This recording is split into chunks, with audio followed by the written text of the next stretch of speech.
And then you've got, keep going, you've got NGC 4473, NGC 4477, on all the way up to 4459. And then we can get into the Messiers from there. So those are really fun to look at. All right. So let's go through the Messier objects now. So Samantha, remind me, what I did is I skipped through Leo. Do you want to do Leo now, or do you want to continue into Virgo? Let's see. Virgo makes most sense because we are right in the point of the sky that we have quite a bit of our Messier Minute objects today. Yeah. So all right. Let's start with that, even though all this will be uploaded, excuse me, on our website right after the episode. There was a lot, so I was a little behind on getting them done, but they're split up between what's in Leo and what's in the Virgo cluster Virgo area / the other constellation nearby. Can you remind me which one that is, Chris? That also kind of includes some of these galaxies, the Coma. Coma. Yeah, we'll talk about that here. But all the finder charts are organized based on that. But it'll all be up. So if this seems a lot, because there's a lot of objects, don't worry. We always have a reference at rasc.ca /Messier-Minutes, or wherever you find Insider's Guide. We'll have a link for that as well. Right. So there are basically about 16 or 17 Messier objects in this area, in the Virgo cluster area. And it can be a challenge for people who are beginning to tackle these objects and to log them and to get their Messier certificate. But as I said, if you use landmarks like the Markarian's chain and those bright galaxies in it, it can act as kind of your anchor point from which you sortie out away from it and follow along. I'll share this picture that I made using Stellarium of a way that I tackled the Messier objects in the Virgo cluster. And we'll go through this step by step in a minute here. So there's your Markarian's chain in the middle, M84 and M86, and swooping up this way. And then from here, you can actually migrate and hop from galaxy to galaxy. So if you follow along the notes, you'll pick up on that. Okay. So here we go. So if you start at M86, let me just highlight M86 here. So M86 is, as I said, it's an elliptical galaxy. It's a great home base to start with. It's bright and large. It's relatively easy for smaller telescopes, especially if you're living in an urban, in a rural setting where your skies are darker. People have actually seen it in binoculars as well from a dark sky location. When you're looking at it, you want to note its shape. And then, of course, you're going to pick up or remark on some of the galaxies that you might be able to see around it as well. M84. Oh, by the way, it's about 50 million light years away, and it's one of those ones that is heading towards us at a high rate of speed. So M84 is a bit smaller. It's either an elliptical or it might be a lenticular type galaxy. I'll share the galaxy classification diagram here so you get a sense of what we're talking about. So galaxies, this is a famous tuning fork diagram of galaxy types. It starts out with these sort of round, elliptical, featureless galaxies at one end. They get progressively more elongated, and then they become lenticular, and then they split into various spiral galaxies. So you can have spiral galaxies with round middles, so the centers are just basically points. And you can have galaxies that have elongated or bar-shaped cores. So you can see how they have a little stick or length inside them. And then you have something that's intermediate in between those two. And then the farther you get to the end of this fork, the less clearly defined the arms are. So you can get fewer arms or more ragged arms or partial arms. And then you get into irregular galaxies that have maybe been ripped apart or disturbed in some point in the past. So that's kind of your basic diagram. I've actually got a link to it in the notes that for the Wikipedia page where you can pick up that diagram. It helps to explain what we're talking about. So yeah, so M84 might be lenticular, might be elliptical. It can be even a little bit brighter than the other, than M86, even though it's smaller, but it's a bit more compact, a bit more dense. So what can be seen in binoculars and smaller telescopes, it's about 60 million light years away. Okay, from here, we're going to go to M87. So if you remembered, M87 was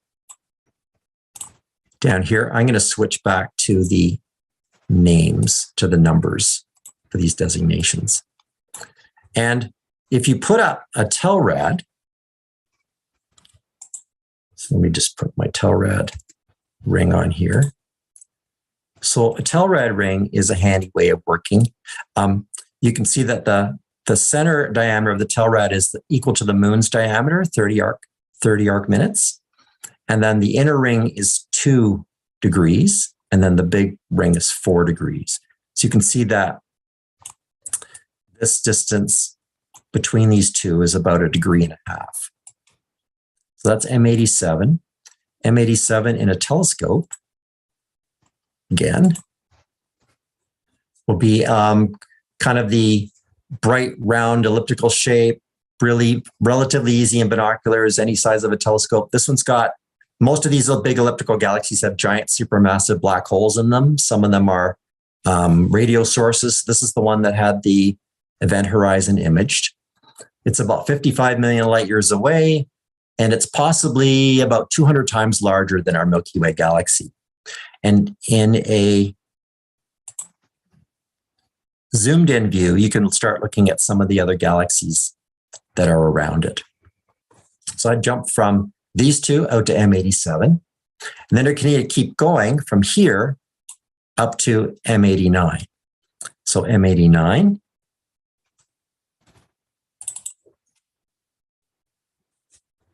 So M89 is a good point to anchor on. You'll come back to this in a little bit, but it's about 1.2 degrees to the east of Messier 87.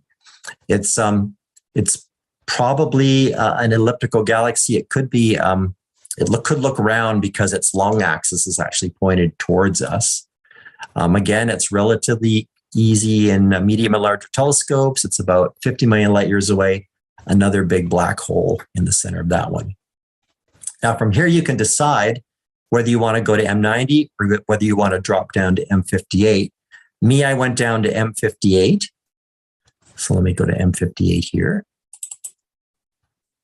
And I'll show you in the telescope eyepiece view. And again, don't forget that, we started out at M89 in that 6-inch Dob with the 26 millimeter Plossl. You can see them both at the same time. So they're actually, fit within the same field of view. So M58, it's a barred spiral galaxy. So this one's got the pretty spiral structure in it. You'll need a bigger telescope in very dark skies to see all the details in it.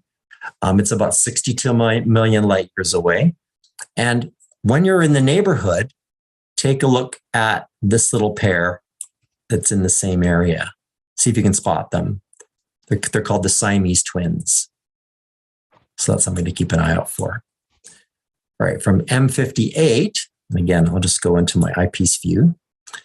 We're going to head east and pick up M59 in the same field of view. So M59 is a bit smaller. You can see compared to these others, it's quite a bit smaller. It's an elliptical galaxy. It's an E5, so it's a little bit elongated. And again, you need a medium and larger telescope to pick this one up. It's about 60 million light years away. And what's nice is that there's some stars nearby, and you want to use the stars to help you focus on the galaxy. All right, from here, obvious step is to go to M60. So M60 is an intermediate shape elliptical galaxy. It's kind of at the very eastern edge. So the Virgo cluster kind of ends around here. We're at the outer rim of it. Most telescopes will show you this shape. I'll just zoom in with a bit of a stronger eyepiece here. Let's go to my 14 mil Plossl. And you can look for its little companion. So it's got a little spiral galaxy companion sitting right nearby, NGC 4647. That you'll need a bit of a larger telescope to pick that up. And then you've got, again, there are all kinds of galaxies around that aren't Messiers, but I've just labeled only the Messier ones in this view. All right, back to my other standard Plossl eyepiece here. So that's the end of this path. So we can retrace our steps back to 59, 58, okay, and go down to 89. And 89 will then take us to 90. So M90. So M90 is a large, bright spiral galaxy. I'll just zoom in on here so you can see a little better. So it's fairly high surface brightness because it's tilted a little bit closer to edge on from our point of view, so that brightens it up. It should be visible in binoculars, although small, and any size of a telescope will do. And then if you've got a bigger aperture, you can start looking for some structure in the spiral arms. You can look for the little offshoot galaxy nearby. You've got some stars to help you focus. And, try to see if you see the detail in any aspects of its shape, of its orientation, that kind of thing. So people have remarked that the arms look sort of smooth and featureless. And again, that's due to that idea that the dust, the star forming fuel, if you like, or raw material has been stripped out or sucked out of the galaxy by something else. All right, so from here, we're going to go back to, okay, so we're here at 90. So now we're going to go to 91. So 90 is here. Let me just grab here. So 91 is to the north. So we need to go in our DOB, we're going to go down. We're going to follow our field of view down. You can see that you can just barely fit 90 and 91 in the same field of view at this at 1.5 degree field of view. So M91, pull that one up into view. So this is another barred spiral galaxy. Were you saying something? This is a pretty one. It's got a barred center, so it's a barred spiral. It's because it's face on, it's a little bit fainter, so you'll need it's a challenge for smaller telescopes. But try and see if you can find the arms, see if you can recognize the shape of the arms and the elongation of the bar and that kind of thing. All right, so that's our one path. Let me just bring up this picture here again. So what we just did is we explored down here, across here, and up to 88. All right. Next. All right. Do we want to go to 100? So to get to 100, we've got to go a farther jump towards this way. So to get to 100, we're going to go to the, oops, let's find that again here. This is good practicing your star hopping skills. Yeah. If you want to try. Well, I guess galaxy hopping skills. There's 88. You want to follow the stars to the northwest.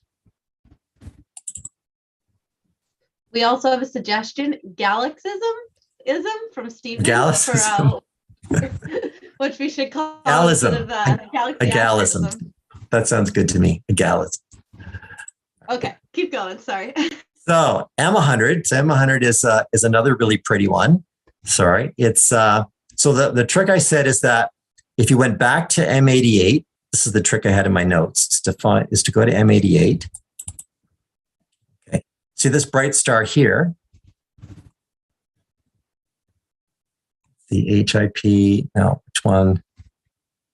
This one. Yeah. Anyway, head basically towards the bright field star and keep going. And that'll take you there eventually. A couple of field of view jumps in that direction. Okay.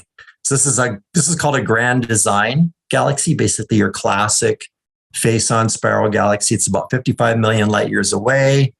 It's got prominent arms. So let me just zoom in a little closer here. gorgeous prominent arms. The core is not especially concentrated or bright, so it's probably going to be in a smaller telescope, kind of a round fuzzy patch. But if you've got dark skies and a bigger scope, see if you can tease out any details. And you've got some little elliptical companions to the east and to the north of it as well. All right, next up we want M99. M99 is, let me go back to my eyepiece view.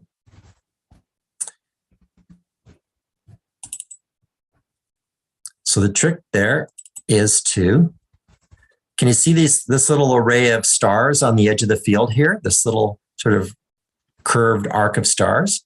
If you put them at the northeastern edge of your field of view and go opposite them through the galaxy and head up this direction, then you're going to pick up M99. That's the trick for doing it.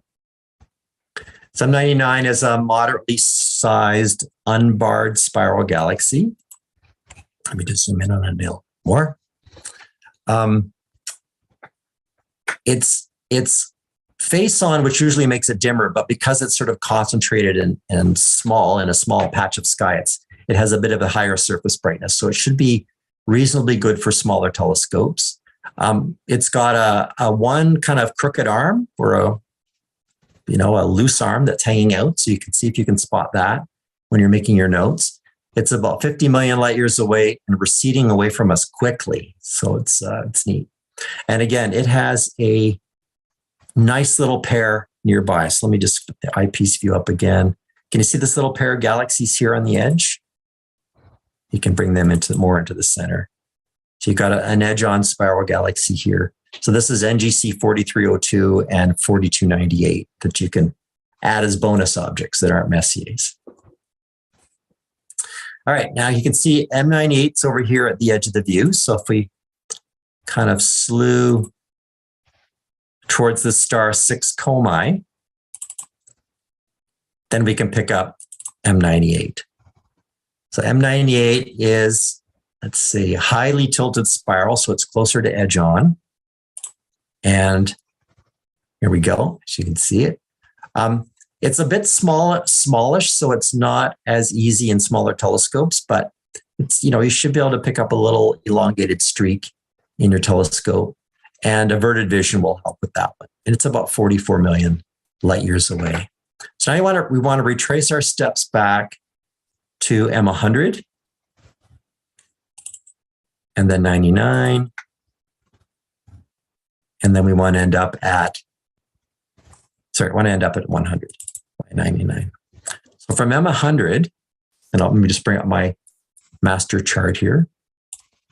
So we've just gone up here, along here, and we went to 100, then we went down to 99, 98. And now we've got another one, M85, to pick up at the top of the list here, which is easiest to get to from M100. So here's M85 sitting above. So while you're here at M100, there's that crooked row of stars I talked about a minute ago, and you want to slew up and beyond them. Yeah, and that gets you to your 99, but we want to go at 85. Where's our 85? It's the other way. Go back the other way.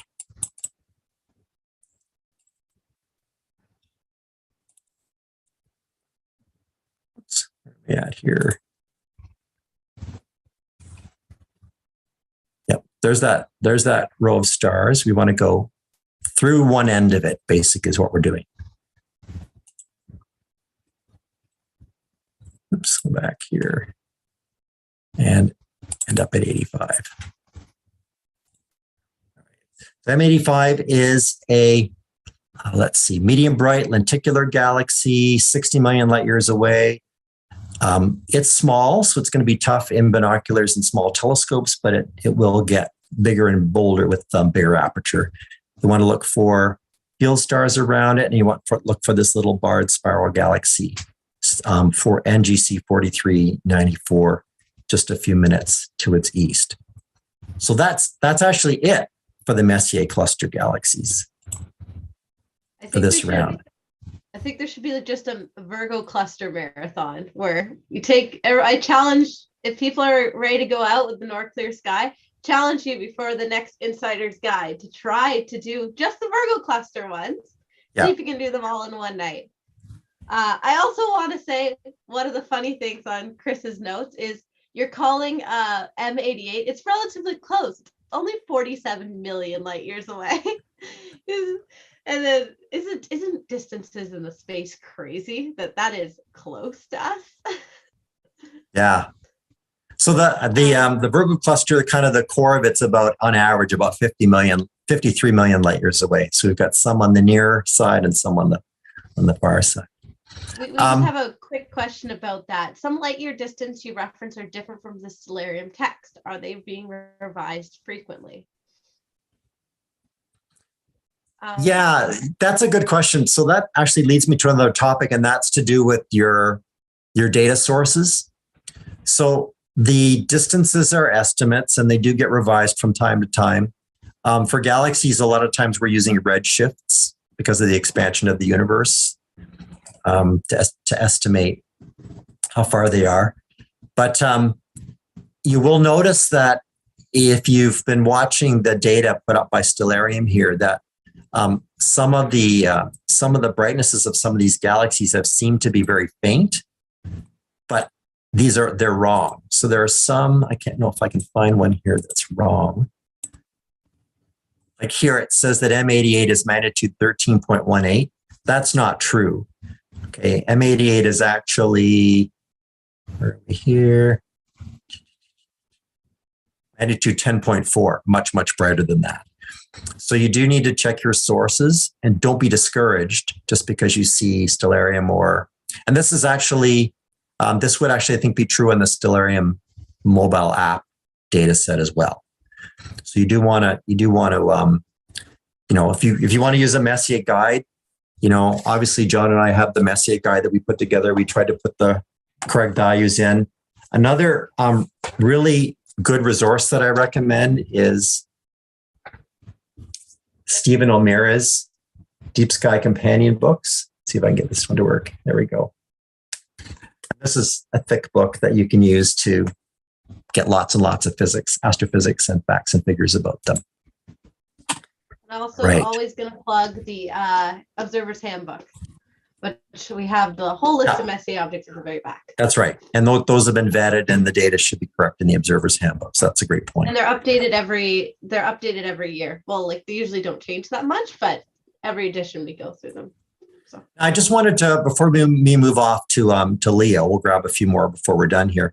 We do have a few more Messiers in the neighborhood that we'll do in a future session. So we've got 49 and 61 down below here. We've got some others up here in Coma that we'll cover on another time. Right. So let's go back to, and I'll go back to tonight, actually. Make sure I'm on tonight. I'm also going to say, if anybody has any questions about what we just went over, pop them in the chat, pop them in the Q&A. As always, we're here to answer them. We'll fit them in when it makes sense to our conversation. Yeah, and I'll also share some tips for viewing galaxies in general. Where did I put my tips here? So you want to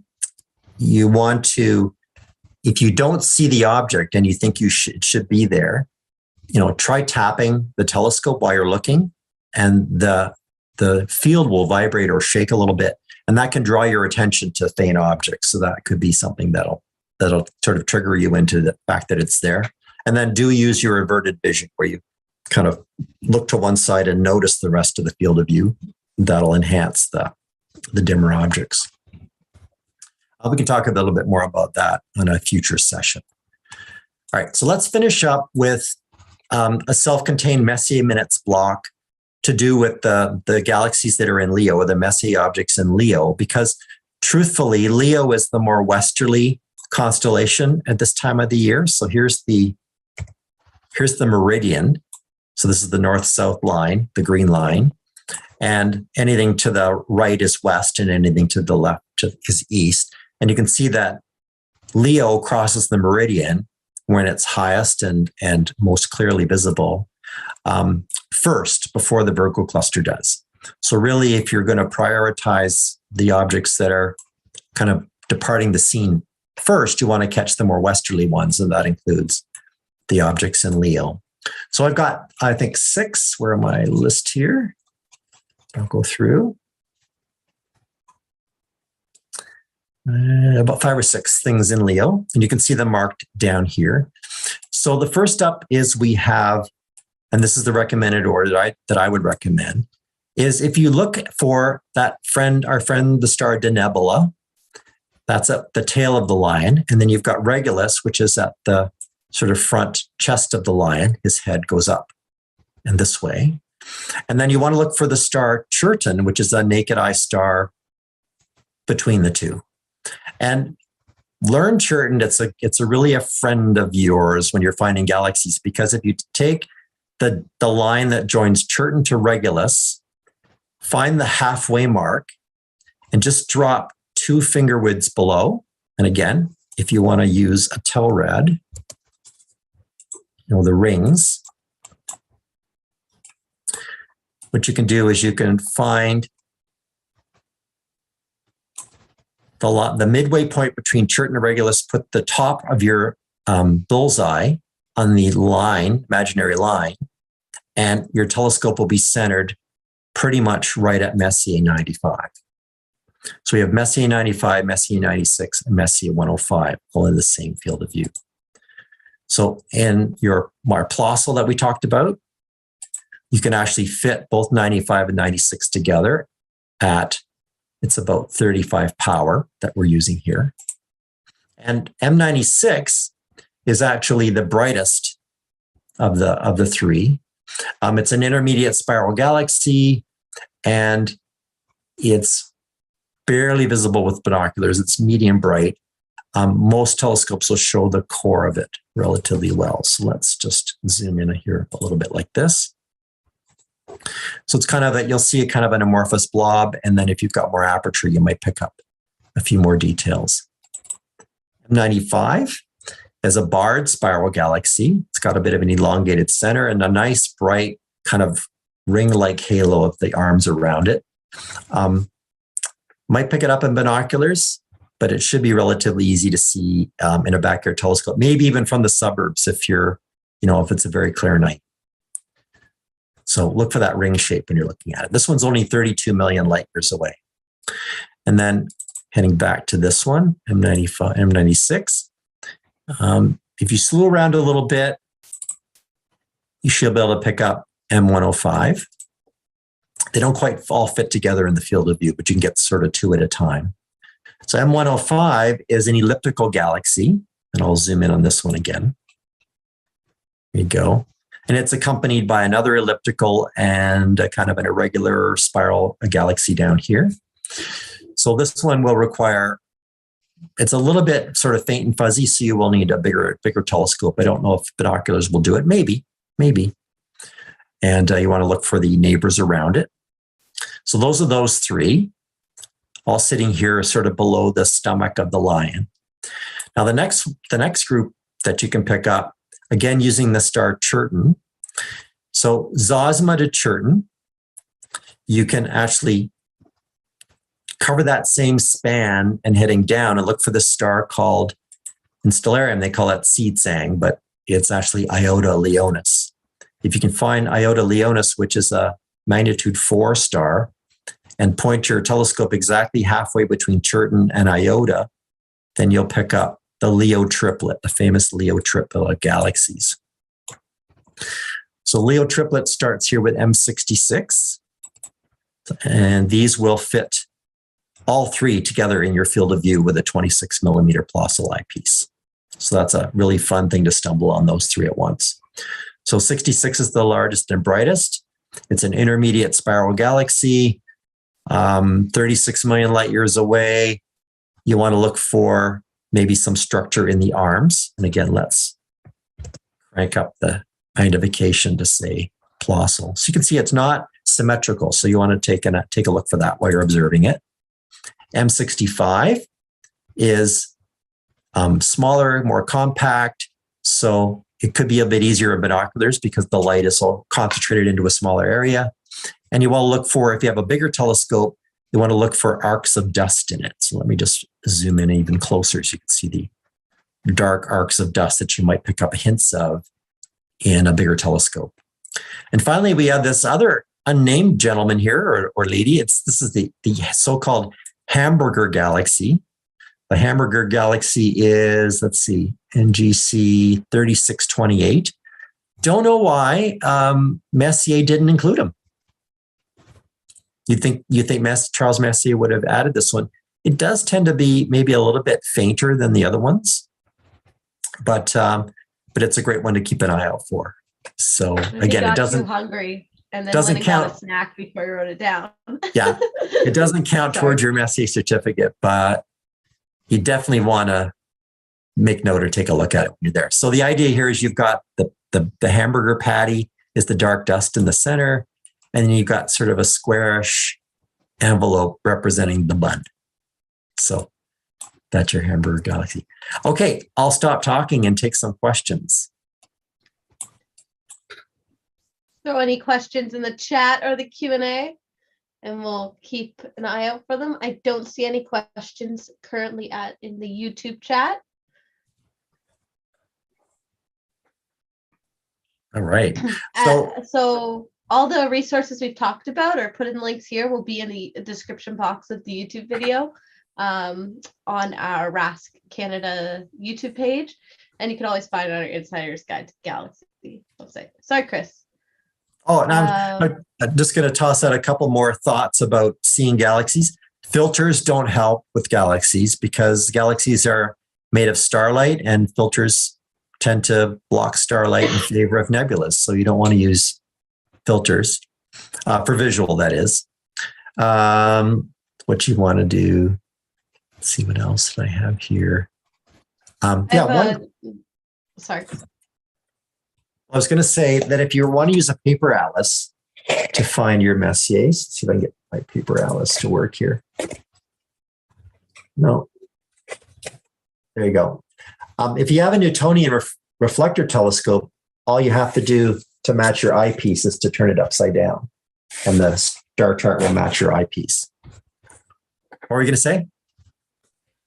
We have another question about, will the Messier list ever be updated? Or is it just kind of set the way it is now? It's set. Yeah, it's set. But of course, we have alternates because there are thousands of deep sky objects. The Messier list does not represent the best. It just represents what Messier and his counterparts felt needed to be tabulated to help them in their search for comets. So there are lots of bright objects that were never put in the Messier list that you can discover. That's the whole purpose of my my Beyond Messier theme in Sky News, is to expose people to other just as good targets that are worthy of some review. In fact, one of the ones that I've shared before, I'll just share it again quickly here before we finish up. In Leo, so if you've got your Triplet and your other Messiers in Leo, but if you find the head of the lion, look for a reddish star on front of the nose of the lion, and then aim your telescope a little below it. And there's a galaxy here that I just don't understand why it didn't get put in Messier's list. It's called NGC 2903, and it's a fantastic galaxy. I've viewed it. It's really, really neat. So yeah, so we have that. So things like this are part of other lists that people come up with. So RASC has the finest NGC list that Alan Dyer put together. David Levy has a list in the Observer's Handbook of some of his favorite objects. And then we have the Caldwell objects that I've written about before as well. So check out Sky News articles. Chris is publishing a new one every, so far this season, you've had a new one since the beginning of the year? Yep. Also, we have another question about where our background pictures are from. This one I edited myself based on free Sky News astrophotography data taken with a robotic telescope. Chris, what's behind me? Why can't I think about it? It's not M20, is it? Trifid Nebula. I think. Trifid Nebula. Is it the Triplet Nebula? I think so. Yeah, Trifid. Yeah, yeah. And Chris, where'd you get your photo from? So I believe mine is NGC 6744 in Pavo, visible in the Southern Hemisphere. And I picked it because it may be what our Milky Way would look like from a distance. It's got the same characteristics, same structure. Milky Way has a slightly elongated bar and then spiral arms with lots of star forming regions. So that's what that is. And it probably came from Wikipedia. So yeah, we get our images from a variety of places. However, if you're interested in creating your own free Sky News data from the telescope, our telescope, or you could purchase it yourself. Linda, thank you for sharing your favorite view of the Leo triplets. Was Leo's belly included Mars? It was really distracting to have Mars in it, but also really cool, she says. I think to answer most of the questions in terms, Angad asked if Messiers have rings. Well, Messiers are deep sky objects, so even if they did have rings, we wouldn't really be able to see them. So because they're mostly stars and galaxies and made up of that type of stuff. Stephen Dow is asking about line thickness of markings.